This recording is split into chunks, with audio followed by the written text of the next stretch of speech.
नमस्कार विद्यार्थी मित्र मैत्रिणींनो, स्वागत आहे सर्वांचे आपले YouTube चॅनल टार्गेट स्पर्धा परीक्षा। आजच्या व्हिडिओमध्ये आपण महाराष्ट्र पोलीस भरती 2021 साठी सराव प्रश्न अभ्यासत आहोत। चला तर मग सुरुवात करूया आजच्या व्हिडिओला। आजच्या व्हिडिओचा पहिला प्रश्न आहे प्रश्न क्रमांक 1, संयुक्त राष्ट्र संघाचे मुख्यालय कोठे आहे? पर्याय आहेत पर्याय क्रमांक 1 लंडन, पर्याय क्रमांक 2 रोम, पर्याय क्रमांक 3 टोकियो व पर्याय क्रमांक 4 आहे न्यूयॉर्क।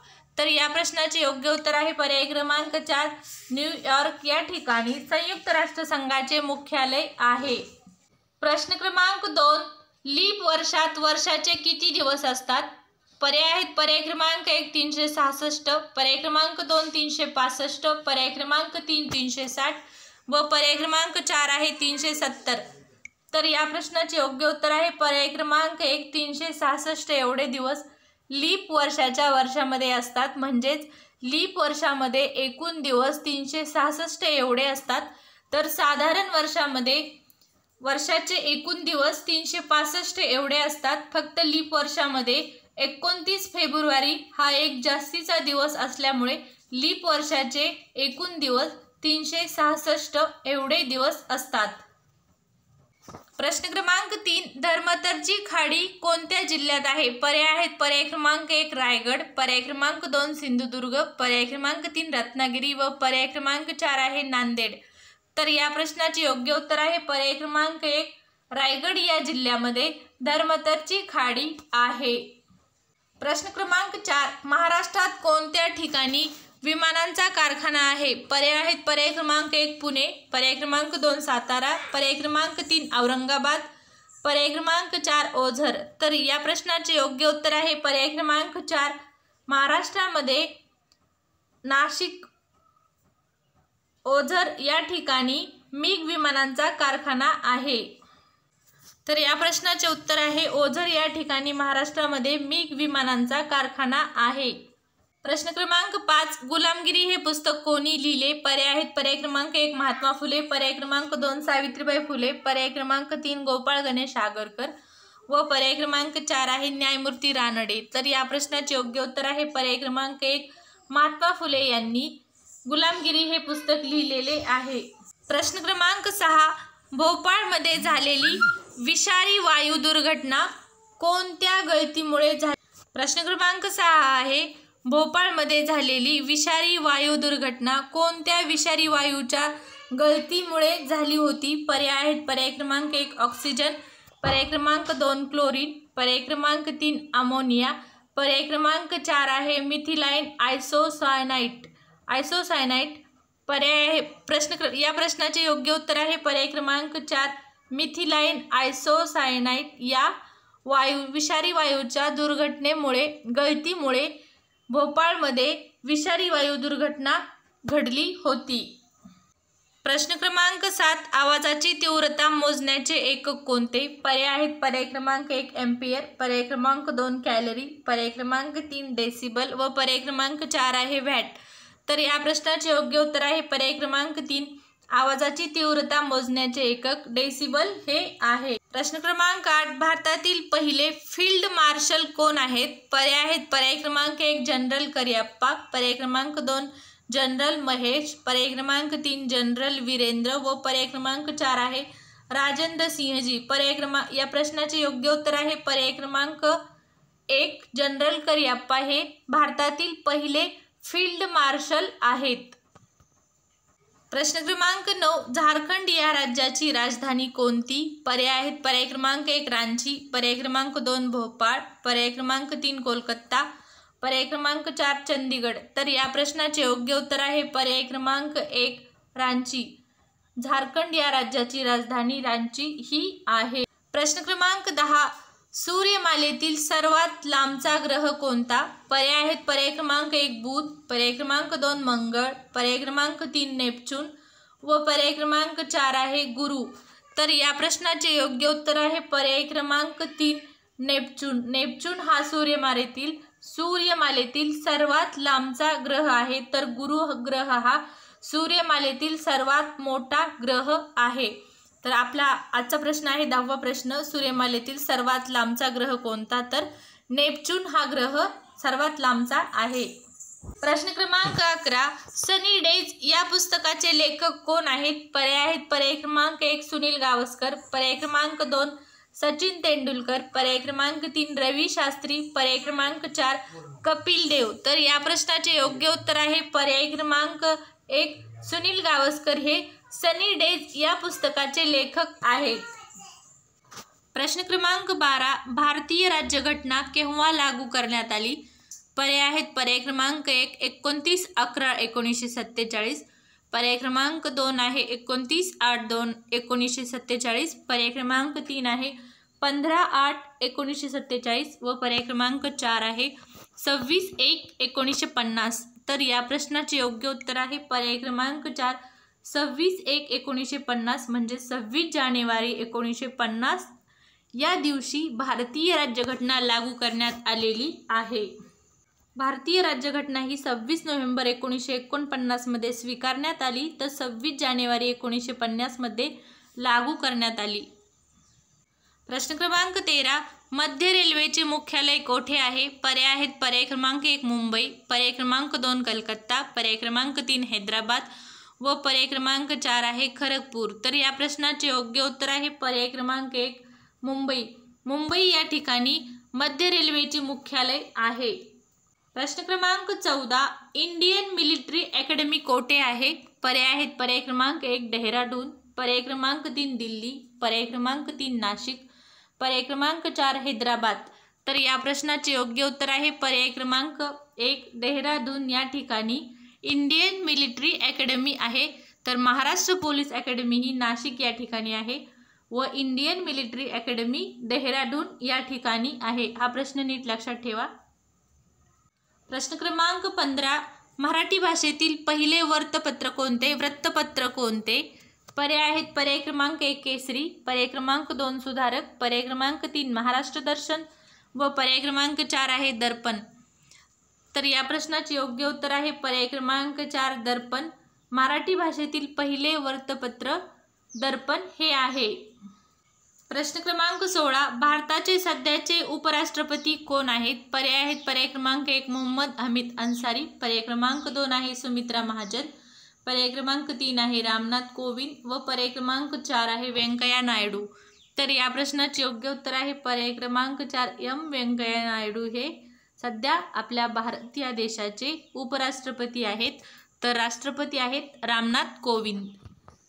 प्रश्न क्रमांक 17, कॉमनवेल्थ गेम्स 2022 हे कोणत्या देशात होणार आहेत? पर्याय आहेत पर्याय क्रमांक 1 अमेरिका, पर्याय क्रमांक 2 भारत, पर्याय क्रमांक 3 इंग्लंड व पर्याय क्रमांक 4 आहे जापान. तर या प्रश्नाचे योग्य उत्तर आहे पर्याय क्रमांक 3 इंग्लंड या ठिकाणी कॉमनवेल्थ गेम्स 2022 होणार आहेत. हा प्रश्न नीट लक्षात ठेवा कारण असे प्रश्न हे विचारले जातात. प्रश्न क्रमांक 18, ऑस्कर पुरस्कार 2019चा सर्वोत्कृष्ट चित्रपट पुरस्कार कोणत्या चित्रपटाला मिळाला आहे? पर्याय आहेत पर्याय क्रमांक 1 पॅरासाइट, पर्याय क्रमांक 2 द पोस्ट, पर्याय क्रमांक 3 लेडी बर्ड व पर्याय क्रमांक 4 आहे यापैकी नाही. तर या प्रश्नाचे योग्य उत्तर आहे पर्याय क्रमांक 1 पॅरासाइट हा ऑस्कर पुरस्कार 2019चा सर्वोत्कृष्ट चित्रपट पुरस्कार विजेता चित्रपट आहे. प्रश्न क्रमांक 19, पाकिस्तान या देशाचे सध्याचे पंतप्रधान कोण आहेत? पर्याय आहेत पर्याय क्रमांक 1 शाहिद अब्बासी, पर्याय क्रमांक 2 नवाज शरीफ, पर्याय क्रमांक 3 इम्रान खान व पर्याय क्रमांक 4 आहे आसिफ अली. तर या प्रश्नाचे योग्य उत्तर आहे पर्याय क्रमांक 3 इम्रान खान हे सध्या पाकिस्तान या देशाचे पंतप्रधान आहेत इम्रान खान. प्रश्न क्रमांक 20, भारताचे सध्याचे संरक्षण मंत्री कोण आहेत? पर्याय आहेत पर्याय क्रमांक 1 सुषमा स्वराज, पर्याय क्रमांक 2 सुमित्रा महाजन, पर्याय क्रमांक 3 निर्मला सीतारामन व पर्याय क्रमांक 4 आहे राजनाथ सिंग. तर या प्रश्नाचे योग्य उत्तर आहे पर्याय क्रमांक 4 राजनाथ सिंग हे सध्या भारताचे संरक्षण मंत्री आहेत. निर्मला सीतारामन या अर्थमंत्री आहेत तर राजनाथ सिंग हे देशाचे संरक्षण मंत्री आहेत. प्रश्न क्रमांक 21, केंद्र सरकारने राजीव गांधी खेल रत्न पुरस्काराचे नाव बदलून नवीन नाव काय ठेवले आहे? पर्याय आहेत पर्याय क्रमांक 1 मेजर ध्यानचंद खेलरत्न पुरस्कार, पर्याय क्रमांक 2 अर्जुन पुरस्कार, पर्याय क्रमांक 3 डॉक्टर बाबासाहेब आंबेडकर पुरस्कार, पर्याय क्रमांक 4 आहे यापैकी नाही। तर या प्रश्नाचे योग्य उत्तर आहे पर्याय क्रमांक 1 मेजर ध्यानचंद खेलरत्न पुरस्कार असे केंद्र सरकारने भारत देशातील सर्वोच्च पुरस्कार खेल क्षेत्रातील क्रीडा क्षेत्रातील सर्वोच्च पुरस्कार राजीव गांधी खेलरत्न पुरस्कार या पुरस्काराचे नाव बदलून मेजर ध्यानचंद खेलरत्न पुरस्कार असे ठेवलेले आहे। हा खूप महत्त्वाचा प्रश्न आहे, याला IMP करून ठेवा, कारण हा प्रश्न नक्की म्हणजे नक्की विचारला जाणारच।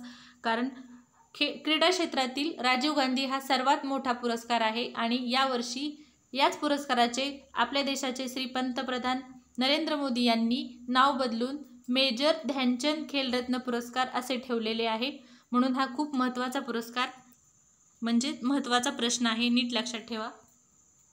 प्रश्न क्रमांक 22 भारतीय भालाफेक गोल्डन बॉय नीरज चोप्रा यांच्या स्मरणार्थ यावर्षीपासून कोणता दिवस भालाफेक दिवस म्हणून साजरा करण्यात येणार आहे? इथं सन्मानार्थ आहे, चुकून झाला तो शब्द। प्रश्न असा आहे 22 भारतीय भालाफेक गोल्डन बॉय नीरज चोप्रा यांच्या सन्मानार्थ या वर्षीपासून म्हणजे 2021 या वर्षापासून कोणता दिवस भालाफेक दिवस म्हणून साजरा करण्यात येणार आहे? तर या प्रश्नाचे पर्याय आहेत पर्याय क्रमांक 1 8 ऑगस्ट, पर्याय क्रमांक 2 7 ऑगस्ट, पर्याय क्रमांक 3 9 ऑगस्ट व पर्याय क्रमांक 4 आहे 10 ऑगस्ट। तर या प्रश्नाचे योग्य उत्तर आहे पर्याय क्रमांक 2 7 ऑगस्ट। भारतामध्ये 2021 या वर्षापासून नीरज चोप्रा यांच्या सन्मानार्थ 7 ऑगस्ट हा दिवस भालाफेक दिवस म्हणून साजरा करण्यात येणार आहे। नीरज चोप्रा यांनी यावर्षीच्या म्हणजे 2020च्या टोकियो ऑलिम्पिक स्पर्धा त्या जरी 21 मध्ये झालेल्या असल्या तरी त्यापूर्वी 20च्या स्पर्धा आहेत, म्हणून टोकियो ऑलिम्पिक स्पर्धा 2020 मध्ये नीरज चोप्रा या भारतीय भालाफेक खेळाडूने सुवर्ण पदक जिंकून भारताचे नाव रोशन केले आहे। म्हणून त्यांच्या सन्मानार्थ 7 ऑगस्ट हा दिवस भारतीय भालाफेक दिवस म्हणून साजरा करण्यात येणार आहे। प्रश्न क्रमांक 23 टोकियो ऑलिम्पिक स्पर्धा 2020 मध्ये पदक तालिकेमध्ये भारताचा कितवा क्रमांक आहे? प्रश्न 23 असा आहे टोकियो ऑलिम्पिक स्पर्धा 2020 मध्ये पदक तालिकेमध्ये भारताचा कितवा क्रमांक आहे? म्हणजे पदक मिळवले आहेत त्यामध्ये भारत आपला देश कितव्या क्रमांकावर आहे?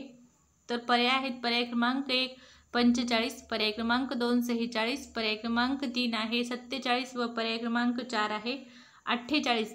तर या प्रश्नाचे योग्य उत्तर आहे पर्याय क्रमांक 4 48व्या स्थानावर आपला भारत देश आहे पदक जिंकण्याच्या बाबतीत। तर सर्वात 1 नंबरचा देश आहे अमेरिका।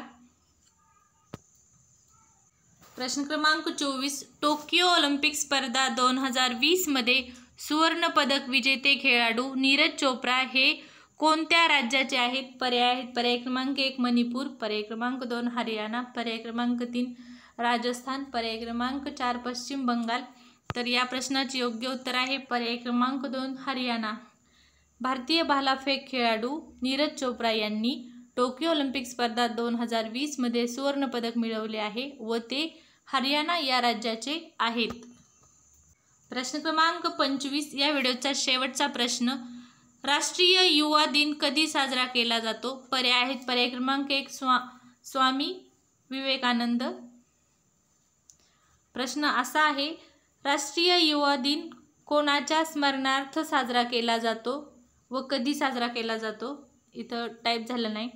तर पर्याय आहेत पर्याय क्रमांक 1 स्वामी विवेकानंद, पर्याय क्रमांक 2 स्वामी रामानंद तीर्थ, पर्याय क्रमांक 3 स्वामी दयानंद सरस्वती व पर्याय क्रमांक 4 आहे यापैकी नाही।